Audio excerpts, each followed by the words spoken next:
अस्सलाम वालेकुम स्टूडेंट्स, उम्मीद है आप सब लोग खैरियत से होंगे।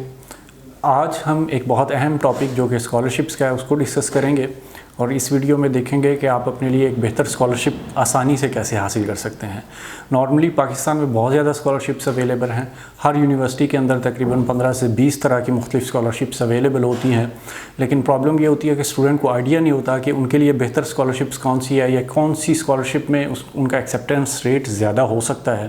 तो वो हर तरह में अप्लाई करते हैं और थक जाते हैं। तो आज की वीडियो में हम पिन पॉइंट उन बातों को डिस्कस करेंगे कि किस तरह से आपने देखना है कि किस स्कॉलरशिप में आपके एक्सेप्टेंस के चांसेस ज़्यादा हो सकते हैं और आप अपना एप्लीकेशन प्रोसेस किस तरह बेहतर तरीके से उसको आप प्लान कर सकते हैं ताकि कोई भी स्कॉलरशिप अपॉर्चुनिटी मिस ना हो। मैं आपको रिकमेंड करूंगा कि आज आप कॉपी पेंसिल लेके बैठें ताकि बहुत सी चीज़ें जो हम डिस्कस करेंगे उनको आप लिख लें ताकि वो आपको याद रह सकें। At the end of this video मैं आपको एक स्कॉलरशिप प्लानर का लिंक भी दूंगा जिसमें आपको अपनी स्कॉलरशिप्स को प्लान करने में बहुत हेल्पफुल रहेगा। तो सबसे पहले अगर बात करें कि पाकिस्तान में कितनी स्कॉलरशिप्स अवेलेबल हैं, तो उनको अगर हम कैटेगराइज करें तो दो तरह की स्कॉलरशिप्स हमारे सामने आती हैं, एक नीड बेस्ड और एक merit based. Merit based scholarships universities में बहुत लिमिटेड तादाद में मौजूद होती हैं।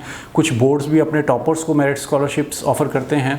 यूनिवर्सिटीज़ अपने एंटी टेस्ट के अंदर जो टॉपर्स होते हैं या सेमेस्टर रिजल्ट्स में जो टॉप करते हैं उनको ये मेरिट स्कॉलरशिप्स देती हैं।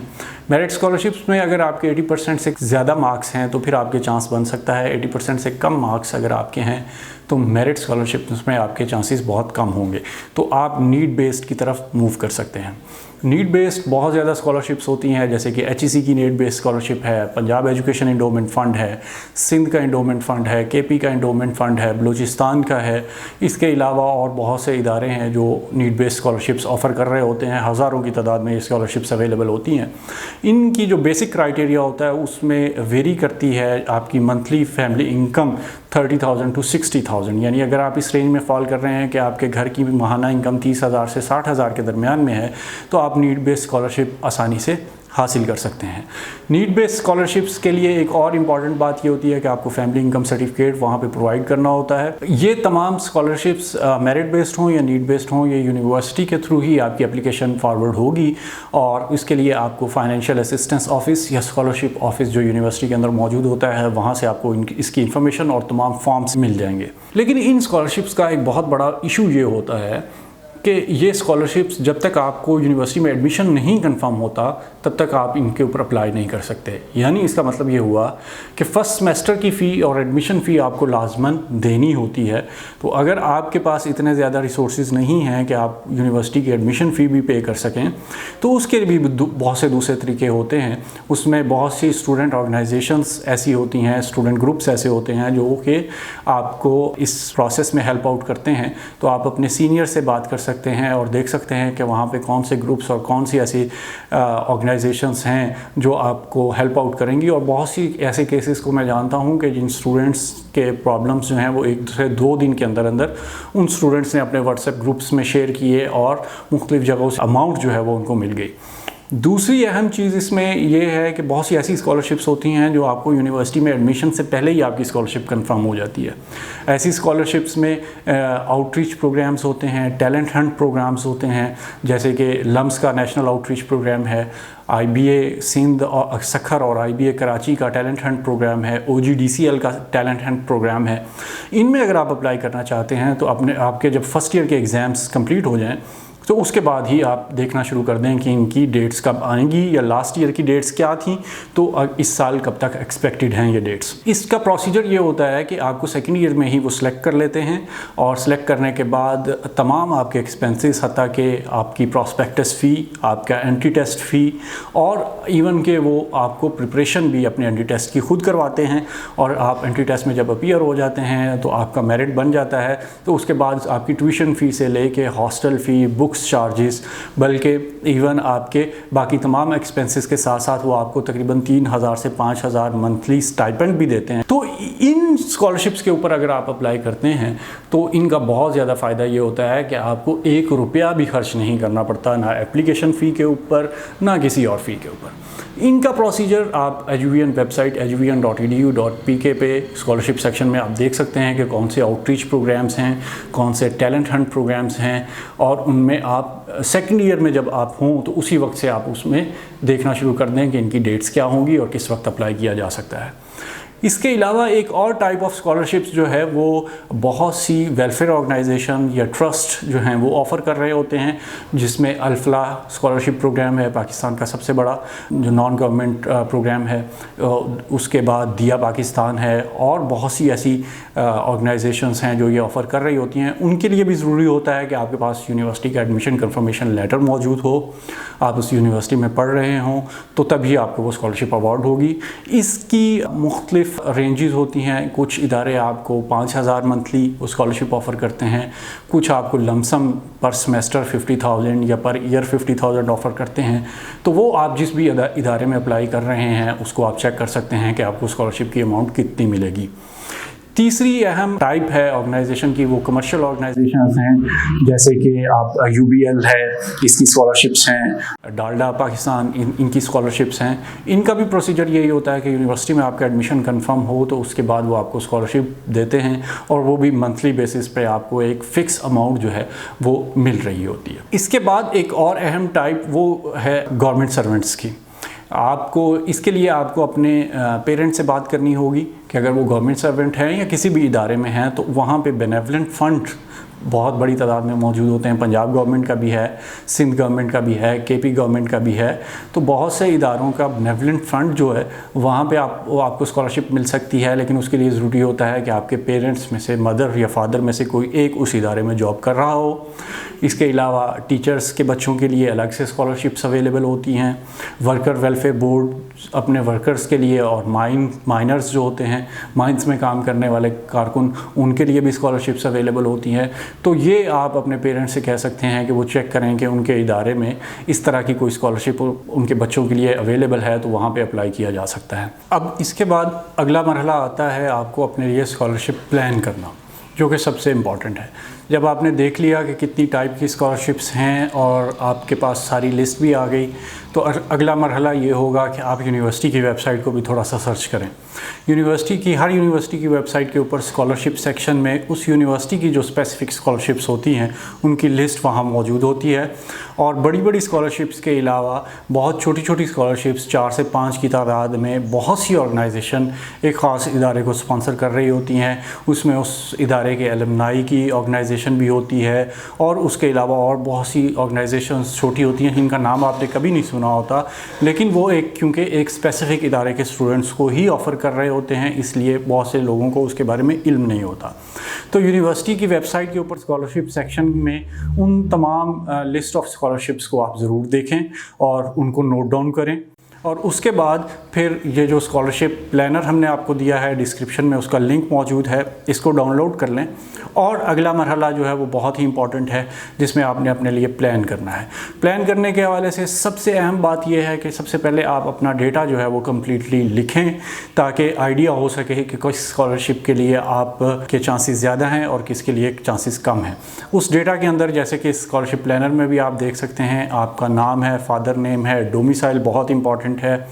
उसके बाद आपके मार्क्स हैं इंटरमीडिएट में, मैट्रिक में, एंट्री टेस्ट में, आपकी मेरिट पोजीशन है, आपके डिपार्टमेंट के अंदर क्या थी, आपके सेमेस्टर रिज़ल्ट्स क्या हैं, आपके फादर और मदर की एजुकेशन कितनी है, उनकी क्वालिफ़िकेशन कितनी है, वो कहाँ पे जॉब करते हैं, मंथली इनकम कितनी है, घर आपका रेंटेड है या ओन्ड है, और इसके अलावा आपकी एग्रीकल्चरल लैंड जो है वो कितनी है। तो ये तमाम चीज़ें जो हैं, जब आपका डेटा कंपाइल हो जाएगा एक ही पेपर के ऊपर, तो किसी को भी गाइड करना आपके लिए बहुत आसान होगा।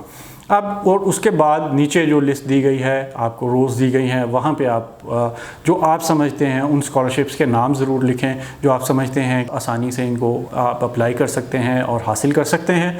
ये पेपर कंप्लीट करने के बाद फिर आप फाइनेंशियल ऑफिस में जाएं, स्कॉलरशिप ऑफिस में यूनिवर्सिटी में जाएं और वहाँ पे उनसे आराम से टाइम लेके 10 से 15 मिनट के अंदर अंदर आप उनसे डिस्कस करें। तो फ़ायदा ये होगा कि उनको भी आइडिया होगा कि स्टूडेंट जो है वो बेसिक काम करके मेरे पास आया है, तो वो आपको ज़्यादा बेहतर तरीके से गाइड भी कर सकेंगे। नॉर्मली स्टूडेंट्स जाते हैं और वहाँ पे जाके पूछना शुरू कर देते हैं, उनका टाइम वेस्ट करना शुरू कर देते हैं, तो आप एक एंड रिज़ल्ट पे नहीं पहुँच पाते। तो जब आपका डेटा कंप्लीट होगा, हर एक चीज़ उनके सामने होगी ब्लैक एंड वाइट के अंदर, तो वो आपको बहुत आसानी से गाइड करेंगे कि ये 4 या 5 स्कॉलरशिप्स जो हैं यहाँ पे आप आराम से इन स्कॉलरशिप को हासिल कर सकते हैं, इनके लिए ज़रूर अप्लाई करें। और वहीं पे उनसे बात करते वक्त ही वहाँ उनकी एप्लीकेशन की जो डेडलाइन है वो मेंशन करें आप इसी पेपर के ऊपर, और साथ साथ वहाँ से स्कॉलरशिप फॉर्म आपको वहीं से मिल जाएगा, या अगर आपने ऑनलाइन एप्लीकेशन प्रोसीजर है तो वो आप उसको उसका लिंक भी बता देंगे। तो ये सारा काम करने के बाद अब आप 4 से 5 स्कॉलरशिप्स जो भी होंगी हाइलाइटर के ज़रिए आप उनके नाम के ऊपर उनको हाईलाइट कर लें और घर आकर आप अपनी डॉक्यूमेंटेशन का प्रोसेस स्टार्ट कर दें। जो रिक्वायर्ड डॉक्यूमेंट्स हैं उनकी एक लिस्ट भी हमने स्कॉलरशिप प्लानर के एंड में दी है आपके लिए, ताकि आप उन डॉक्यूमेंट्स को पहले से प्रिपेयर कर सकें।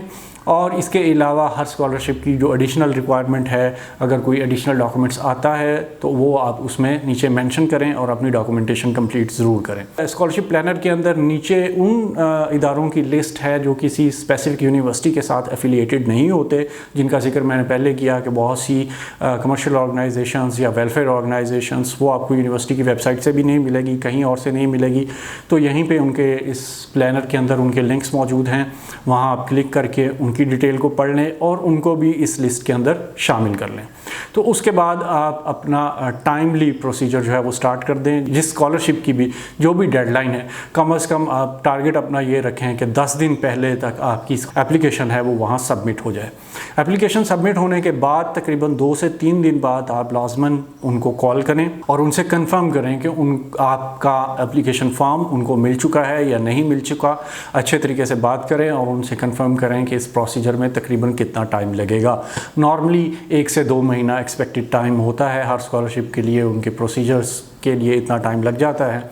उसके बाद आप सेकंड फॉलोअप कॉल जो है उसका टाइम नोट कर लें कि अगर उन्होंने 1 माह का टाइम दिया है तो 1 माह बाद आप उनको कॉल करके वहाँ से कंफर्म करें कि आप सिलेक्शन लिस्ट जो है क्या वो उनकी वेबसाइट पे आएगी या आपको कोरियर के थ्रू मिलेगी या कैसे होगा। बहुत सी स्कॉलरशिप्स के लिए इंटरव्यू रिक्वायर होता है, तो स्टूडेंट्स जो हैं वो ये इंटरव्यू के टाइम पे एक बहुत बड़ी गलती कर जाते हैं। वो ये है कि हम स्कॉलरशिप लेने जा रहे हैं तो हम ज़रा अपने आप को शो करें कि हमारी मंथली इनकम कम है और इस तरह की चीज़ें हैं। तो हमेशा ऑनेस्ट रह के आप अपना स्कॉलरशिप फॉर्म के अंदर भी जो डेटा दें वो भी ऑनेस्टली दें, और जब आप इंटरव्यू के लिए जाएँ तो उस वक्त भी एक डिसेंट तरीके से वहाँ पर जाएँ। जो भी आपके पास कपड़े या चीज़ें मौजूद हैं उनमें से अच्छी चीज़ें सेलेक्ट करके पहन के जाएँ, क्योंकि एक ना सिर्फ उन्होंने ये देखना है कि क्या आप इसके लिए डिज़र्व करते हैं या नहीं करते, जो कि आपके डॉक्यूमेंट से डेफिनेटली रिफ्लेक्ट हो जाएगा, लेकिन आपकी आउटलुक और आपकी जो पर्सनैलिटी है उसको भी वो असेस करेंगे कि अगर ये हम स्कॉलरशिप इस बच्चे को दे रहे हैं तो क्या ये स्कॉलरशिप हमारा फ़ायदेमंद रहेगा, ये बच्चा ठीक तरीके से पढ़ लिख के किसी अच्छे मुकाम पर पहुँच सकता है या नहीं पहुँच सकता।